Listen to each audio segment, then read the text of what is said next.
परमाणु हम लोग पढ़ रहे हैं ना, तीसरा चैप्टर है हम लोग का, अध्याय 3 है, क्लास 9 का ये साइंस है और परमाणु और अणु पढ़ रहे हैं। कल हमको इससे पहले हम लोगों ने ये पढ़ लिया था कि इसके नियम क्या क्या है, रासायनिक सूत्र लिखने के नियम क्या क्या है, ये पढ़ लिया था ना। अब हम लोग ये समझते हैं कि सरल यौगिकों के सूत्र लिखते कैसे हैं, ये समझने की कोशिश करते हैं। तो इसके लिए क्या हम सबसे पहले ये समझ लो कि जब भी दो भिन्न भिन्न तत्वों से निर्मित सरलतम यौगिक होंगे वो उसको क्या कहेंगे हम लोग, द्विअंगी यौगिक कहेंगे। क्या कहेंगे, द्विअंगी यौगिक कहेंगे। उसके बाद आणविक यौगिकों के रासायनिक सूत्र लिखते समय हम पहले संघटक तत्वों के प्रतीक लिखकर उनकी संयोजकताएं लिखते हैं। ध्यान से समझो, पहले क्या लिखते हैं, प्रतीक लिखते हैं, तत्व लिखते हैं और उसके प्रतीक लिखते हैं। उसके बाद क्या लिखते हैं, उसके संयोजकता लिखते हैं। जैसे एक एग्जांपल लिए हैं, हाइड्रोजन क्लोराइड। हाइड्रोजन और क्लोराइड से मिलकर बना हुआ है, तो हाइड्रोजन का क्या होता है H, क्लोराइड का क्या होता है Cl, तो इसका प्रतीक क्या हो गया H और Cl लिख दिए। उसके बाद संयोजकता क्या होता है, तो हाइड्रोजन का क्या होता है एक और क्लोरीन का भी एक होता है। एक कैसे हुआ, तो जब तुमको अगले चैप्टर में हम पढ़ाएंगे ये परमाणु मॉडल पढ़ाएंगे तो उसमें बताएंगे कि इसके प्रोटॉन मतलब इसके नाभिक में क्या होता है, प्रोटॉन होता है और इलेक्ट्रॉन क्या होता है इसके चारों तरफ घूमते रहते हैं। तो जैसे क्लोरीन का अगर तुम निकालोगे तो क्लोरीन का परमाणु संख्या कितना होता है, क्लोरीन का परमाणु संख्या कितना होता है 17 होता है। तो 17 अगर तुम देखोगे तो K में कितना आ जाएगा इलेक्ट्रॉन 2 आ जाएगा और M में 8 आ जाएगा, बाकी कितना बचा 7 बचा। तो वो क्या करेगा, एक इलेक्ट्रॉन का ग्रहण करेगा, एक इलेक्ट्रॉन ग्रहण करेगा, इसलिए इसकी संयोजकता कितनी हो जाएगी, 1 हो जाएगी। समझ में आ गई बात। और उसके बाद आधा तिरछा करके क्या कर देंगे, मल्टीप्लाई कर देंगे, उससे हमारा सूत्र प्राप्त हो जाएगा। इसलिए क्या हो जाएगा, अतः हाइड्रोजन क्लोराइड का सूत्र क्या हो गया HCl हो गया। कोई दिक्कत यहाँ तक। उसके बाद हाइड्रोजन सल्फाइड के सूत्र कैसे लिखते हैं, तो हाइड्रोजन सल्फाइड में क्या है, हाइड्रोजन भी है और सल्फर भी है। तो इसके प्रतीक लिख दिए H और S, ठीक है। संयोजकता कितनी है, तो हाइड्रोजन की 1 है और सल्फर की 2 है। अब आधा तिरछा करके क्या कर दिए, मल्टीप्लाई कर दिए, क्या आ गया, हाइड्रोजन सल्फाइड का सूत्र क्या आ गया H2S आ गया। इसमें कोई दिक्कत, यहाँ तक किसी को कोई दिक्कत हो रहा है नहीं। चलो आगे बढ़ते हैं। उसी तरह कार्बन टेट्रा क्लोराइड का सूत्र क्या होता है, तो इसमें क्या है, कार्बन भी है और क्लोरीन भी है, क्लोराइड है ना, टेट्रा क्लोराइड है लेकिन क्लोराइड तो है ना, तो कार्बन हो गया और क्या हो गया, क्लोरीन हो गया। तो प्रतीक क्या हो जाएगा, C और Cl हो जाएगा। और संयोजकता कितनी है इसकी, कार्बन की 4 है और क्लोरीन की 1 है। और आधा तिरछा करके गुना कर दे, कितना हो गया, आधा कार्बन टेट्रा क्लोराइड का सूत्र क्या हो गया CCl4। देखो यहाँ पर एक क्वेश्चन ये है कि मैग्नीशियम क्लोराइड का सूत्र कैसे ज्ञात करेंगे, मैग्नीशियम क्लोराइड का सूत्र क्या कैसे ज्ञात करेंगे। तो इसके लिए हम लोगों को आवेश का पता होना जरूरी है, जो कि हम अगले क्लास में समझ लेंगे आवेश निकालते कैसे हैं, ठीक है।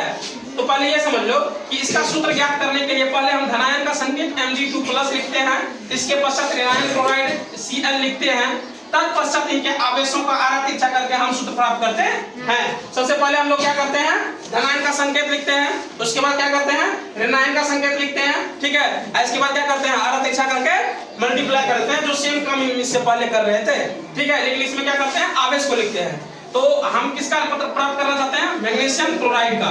तो मैग्नीशियम क्लोराइड में क्या क्या है, मैग्नीशियम है और क्लोरीन है, मैग्नीशियम है और क्या है, क्लोरीन है। तो हम प्रतीक क्या लिख दिए, मैग्नीशियम और क्लोरीन, कोई दिक्कत। उसके बाद इसकी आवेश मैग्नीशियम पे कितने हैं +2 और क्लोरीन पे कितने हैं -1 है। तो कोना कोनी मल्टीप्लाई कर दिए, इसलिए मैग्नीशियम क्लोराइड का सूत्र क्या आ गया MgCl2। इसमें 2 पॉइंट ध्यान रखने वाला है, ध्यान से देखना कि इस प्रकार हम देखते हैं कि मैग्नीशियम क्लोराइड के अणु में 2 क्लोराइड आयन, प्रत्येक मैग्नीशियम आयन Mg2+ के लिए होता है। इसमें जो 2 क्लोराइड आयन है वो क्या है, प्रत्येक Mg2+ के लिए होता है, ठीक है।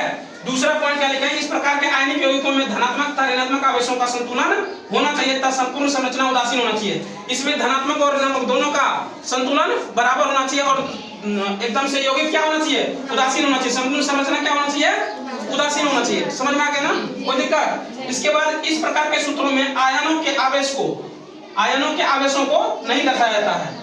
ऐसे इस प्रकार के सूत्र जब हम लिखते हैं तो आयन के जो आवेश होते हैं उनको हम नहीं दर्शाते हैं। कोई दिक्कत, यहाँ तक किसी को कोई दिक्कत नहीं होगा।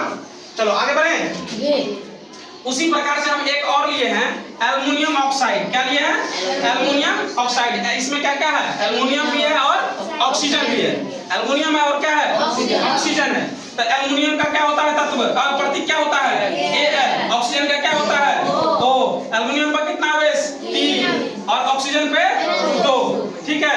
एल्युमिनियम ऑक्साइड का सूत्र क्या लिखते हैं, इसलिए हम आधा तिरछा करके मल्टीप्लाई कर दो Al2O3 3 होगा, ठीक है। अब यही तुमको बता रहे थे। और इसका अच्छा प्रत्येक कक्षा में इलेक्ट्रॉन कैसे निकालते हैं, तो उसके लिए हम लोग क्या करते हैं, 2n² का प्रयोग करते हैं। अगर प्रथम कक्षा है तब 2 × 1 का स्क्वायर कर देंगे तो कितना आ जाएगा, 2 आ जाएगा। और अगर द्वितीय कक्षा में निकालना है तो 2 × 2 का स्क्वायर कर देंगे। तृतीय कक्षा में निकालना है तो क्या करेंगे, 2 × 3 का स्क्वायर कर देंगे। फोर्थ कक्षा में निकालना है तो क्या करेंगे, 2 × 4 का स्क्वायर कर देंगे, जिससे हम लोगों को प्राप्त हो जाएगा कि इसमें कितना इलेक्ट्रॉन रह सकता है, ठीक है। और प्रत्येक कक्षा अपना अष्टक पूरा करना चाहता है, ठीक है। तो आज के क्लास में हम लोग इतना ही पढ़ेंगे। अगले क्लास में तुम लोगों को कुछ होमवर्क दिया जाएगा, जिसमें हम तुम लोगों को कुछ सूत्र देंगे और बोलेंगे इसको अपने से बना करके लिख करके आना, ठीक है। संयोजकता अपने से लिखना है, तत्व और प्रतीक अपने से लिखना है, और उसका सूत्र प्राप्त करके आना है कितना हुआ, ठीक है। चलो आज